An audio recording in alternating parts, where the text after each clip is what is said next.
சொல்ல வந்தாங்க. சொல்லி முடிச்சோடனே நம்ம முனிஸ்காந்த், வின்னிங்ஸு, இப்படி பென்னி குக்கு, இப்படி சாமானியான ஒரு கேரக்டர் பண்ணிட்டு இருக்கோம்.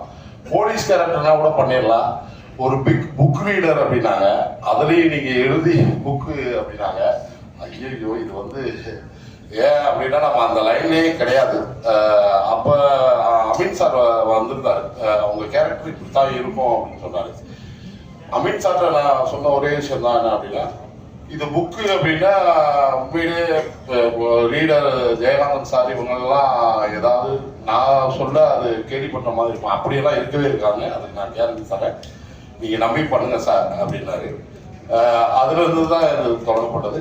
அதே மாதிரி வந்து பாடி லாங்குவேஜ் முதற்கொண்டு எல்லாமே என்ன சொன்னாருன்னா, ஒரு மீட்டரில் இருக்கணும் அப்படின்ட்டு என்ன சொன்னார்.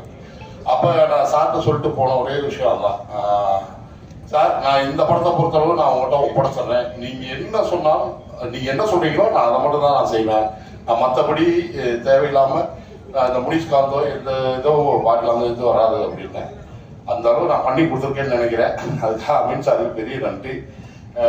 அது போக வந்து இது வந்து கேரளா டீம் எல்லாருமே, கேமராமேன் முதற்கொண்டு எல்லாருமே, உதவி இயக்குனர் முதற்கொண்டு கேரளா டீம் தான். என்னடா அது ஒரு இதாக இருந்துச்சு.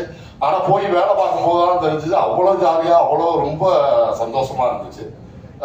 இப்போ எனக்கும் டைரக்டருக்கும் ஒரே ஒரு பாடம் யார் அப்படின்னு பார்த்தீங்கன்னா விஜய் சார் தான். ஏன்னா எந்த டைலாக